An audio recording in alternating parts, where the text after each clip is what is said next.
اس عید پہ کیا کہیں گی؟ اس عید پہ پاکستان تحریک انصاف کے بانی جیل میں ہیں، آپ کے اتنے کارکن جیل میں، یہ عید اس لحاظ سے کیسی ہے؟ مشکل ہے نا جی، مشکل ہے، اچھا نہیں ہے. اور سب سے بڑی بات ہے کہ خان صاحب کے اوپر جو 200 کیسز ہیں جن میں کہ اندر ان کے کچھ ہے نہیں، فیک کیسز ہیں، جو ہائی کورٹ میں جاتا ہے وہ کیس ختم ہو جاتا ہے، کیونکہ اس کے اندر نہ آپ کے پاس کوئی کیس ہے، نہ آپ کے پاس کوئی گواہی ہے.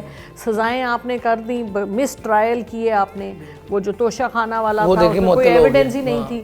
وہ خود نیب کا جو پروسیکیوٹر تھا، میں اس وقت ہائی کورٹ میں موجود تھی، اس نے خود کہا کہ میں یہ کیس جو ہے، ہمارا کیس میں کوئی جان نہیں ہے تو ہم یہ واپس لیتے ہیں. تو آپ سوچیں کہ یہ ان کو خود بھی پتہ ہے کہ یہ ایک جعلی کیس ہے. اور تو بس یہ دیکھیں جی، یہ وقت سدا ایک جیسا نہیں رہتا.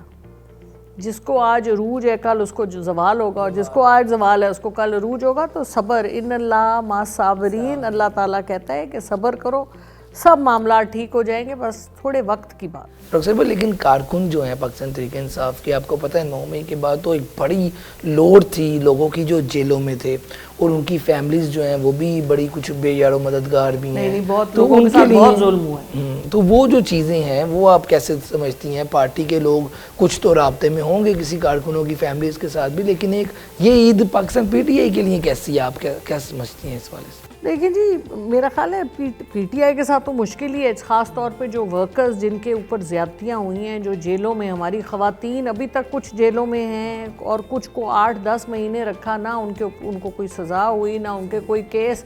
مطلب دیکھیں آپ، جب کسی کو ہمارا آئین کہتا ہے اور ہمارا جو جوڈیشل سسٹم ہے وہ کہتا ہے کہ کسی کو آپ اٹھائیں تو 24 گھنٹے کے اندر اس کو میجسٹریٹ کے پاس پیش کریں. پیش ہی نہیں کرتے تو نہ اس کی بیل ہو سکتی ہے، نہ اس کا کوئی آگے سے، تاکہ وہ بس آپ نے ان کو ڈھک کے رکھا ہوا ہے، پتہ ہی نہیں کہاں پر ہیں. تو یہ تو زیادتی ہے. لیکن میں آپ کو یہ بتا دوں کہ جو گڑھا میں نے آپ کسی کے لیے کھودا، الٹیمیٹلی میں نے ہی اس میں گرنا ہے. یہ اللہ تعالیٰ کا نظام ہے، اور جو لوگ اس بات کو نہیں سمجھتے ان کو پھر وقت ہی سمجھائے گا. تو جس نے زیادتی کی، خواہ وہ ہماری پارٹی میں ہو خواہ وہ کہیں اور ہو، تو ان کو حساب تو اپنا دینا پڑے گا. دیکھیں، اور سب سے بڑی بات یہ کہ کسی کو تو فزیکلی مار پڑتی ہے، اور جو ذہنی انتشار اور جو ذہنی ٹارچر ہے وہ جو کرنے والے کو ہوتا ہے. دیکھیں، جو آدمی بے جا زیادتی کر رہا ہے، آپ کا کیا خیال ہے کہ وہ رات کو خیریت سے سوتا ہے،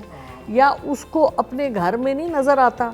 ابھی دیکھیں نا، میں اس دن سن رہی تھی، وہ ہر آپ کا جو ہماری پاکستان کی دوسری پارٹیاں جو اس وقت حکومت میں ہیں، ان کے لیڈران بھی کہہ رہے ہیں کہ جی بچے کچھ اور کہہ رہے ہیں. مطلب ان کے اپنے گھروں میں جو ان کی اپنی اولاد ہے، ان کی اولاد ان کو کہہ رہی ہے کہ تم نے یہ کیا ظلم کیا، اور میں اسکول جاتا ہوں تو مجھے بچے پوچھتے ہیں. بہت سے حکومتی اہلکاروں نے، آپ کو پتہ ہے، ریزائن کیا، کیونکہ ان کی اولاد نے اسکول سے آ کے کہا کہ بابا آپ کے اوپر تو مجھے تو شرم آتی ہے کہ میں آپ کا بچہ ہوں. الیکشن پہ ڈی سیز نے کافی زیادہ جو ہے، تو یہ تو دیکھیں نا، 2-3 خبریں آپ کے پاس ملی. تو باقی جو سوسائٹی میں ہم معاشرے میں رہتے ہیں، پاکستان کا معاشرہ، لوگ اس وقت پریشان ہیں اوپر سے. تو یہ بات تو ہر ایک کے گھر میں چل رہی ہے.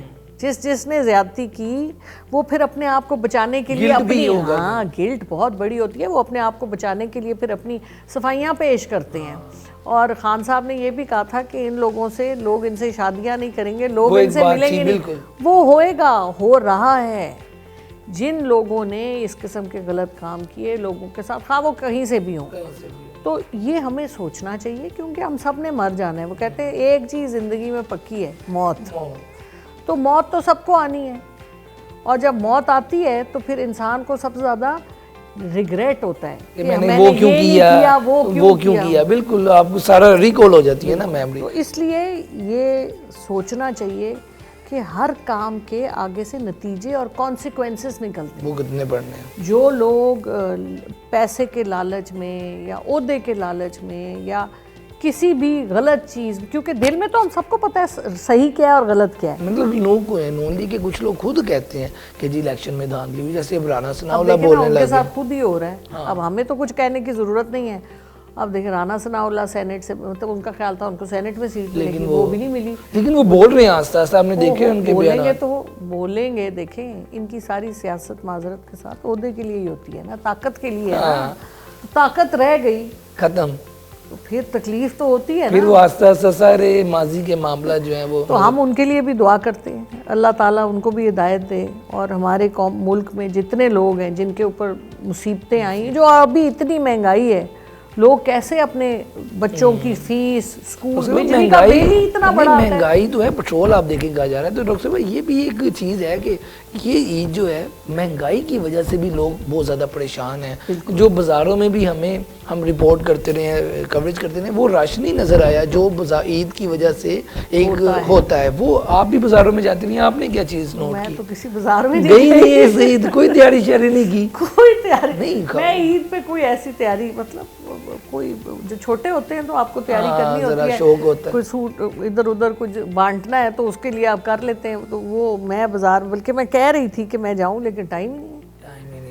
نہیں, جیسے آپ نے بتایا کہ آپ کے بچوں نے بھی کہا کہ نہیں, ہاں انہوں نے کہا نہیں, میں نے کہا شلوار قمیض تمہارے لیے عید والے دن کے لیے, انہوں نے کہا ہے ہمارے پاس, بس میں نے کہا ٹھیک ہے. بس پھر بچے راضی تو ماں زیادہ راضی ہوگی.